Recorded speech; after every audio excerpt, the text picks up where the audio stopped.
Hello there, folks. Hope you're all doing well. I'm out here in my backyard, and it's a beautiful Thanksgiving day here. Happy Thanksgiving to you all.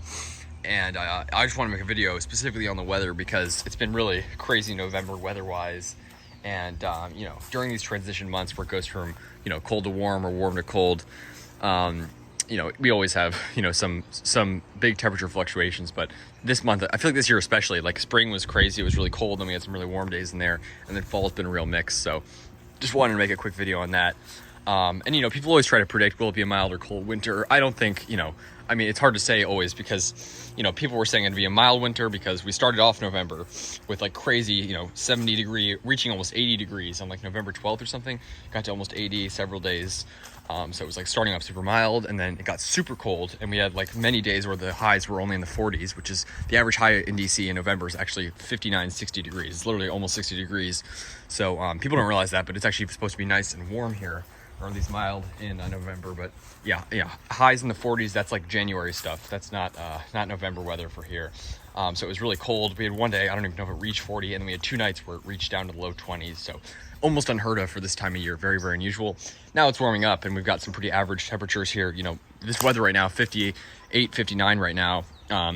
Pretty average for this time of year, but really, really beautiful out. By the end of November, it probably starts to get down into like the mid 50s, maybe towards the lower 50s, but really, really nice. And yeah, this whole week's gonna be in the 50s and up to 60 several days. So I'm really pleased to see that. But it's just the weather obviously is so unpredictable, and it's one of the things that can make palm growing kind of frustrating. Is like a palm like a Tricharpis fortunei, the windmill palm. This is hardy here, probably 9 out of 10 winters at least. And even through the those extreme Arctic blasts, a number of them do survive, of course. Some to great ages, but of course you do have those Arctic blasts every 10, 15, 20 or more years that unfortunately do knock out a number of trackies throughout the city. So they're not completely bulletproof here, but they would be if it wasn't for those crazy cold winters. A place like the UK, which is like almost like a palm growing anomaly. It's a really crazy the things you can grow up there. It's so far north of here.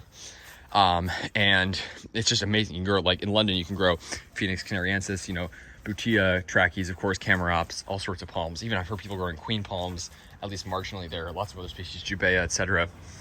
And a lot of that has to do with the fact that you don't get these same sort of Arctic blasts because you're on an island and you have water surrounding the whole island. And you just don't have, landmass basically will essentially, keep cold in that, like, you have like this Arctic weather flowing down like the Labrador Current from up in northern Canada. It just sort of flows down, and the East Coast is really flat. It sort of flows right down the East Coast into Florida, and it can flood all the way down to Miami. It got to 39 last winter in Miami, which is very unusual, and it's cold enough to potentially kill palms like lipstick palm or the really unhardy palms, meaning that even they can be marginal in places like Miami. So that's why coconut palms don't grow in like Jacksonville. Mild winters they can survive there probably, but cold winters just take them out. So it makes it tricky, but it also makes it rewarding. Seeing palms, if they're sited well in a good microclimate, they can survive even these bad blasts. It makes it rewarding seeing them survive. And we got plenty of, I have videos of, maybe at least 10, 15 or 20 foot trackies in the city. Maybe not 20, but there's a number that are at least that size, and one that's like almost 30 feet. So it just goes to show that even palms that are marginal here survive if they're sited well, like good microclimate, in front of a south-facing wall. They can survive some cold temperatures. This is a south-facing wall, south-facing fence. It was the best I could do. The front south-facing wall is already all planted up. I couldn't plant it there, but hopefully to provide some protection until at least it reaches over there. And yeah, I have high hopes for it.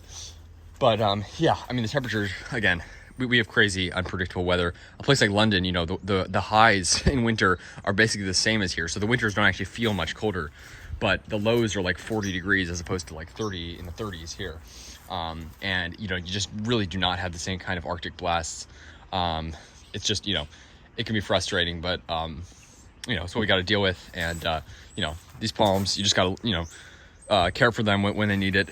Wrap them on occasion, but most winters they do well here, so I'm pleased to see that. And yeah, let me know how the weather is where you guys are, because we've been having some crazy unpredictable weather. Nothing too unusual.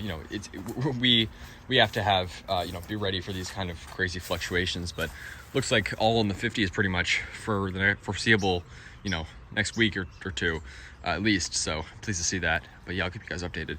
So like and subscribe for more videos. Stay tuned and take care. Let me know about the weather where you guys are. because yeah, it's a roller coaster here, but you know, I'm ready for what winter has to bring, and if I need to wrap this trackie, I'm prepared to do so. But hopefully we won't. You know, most winters they don't need it. So keep you guys updated. Stay tuned, folks. Take care.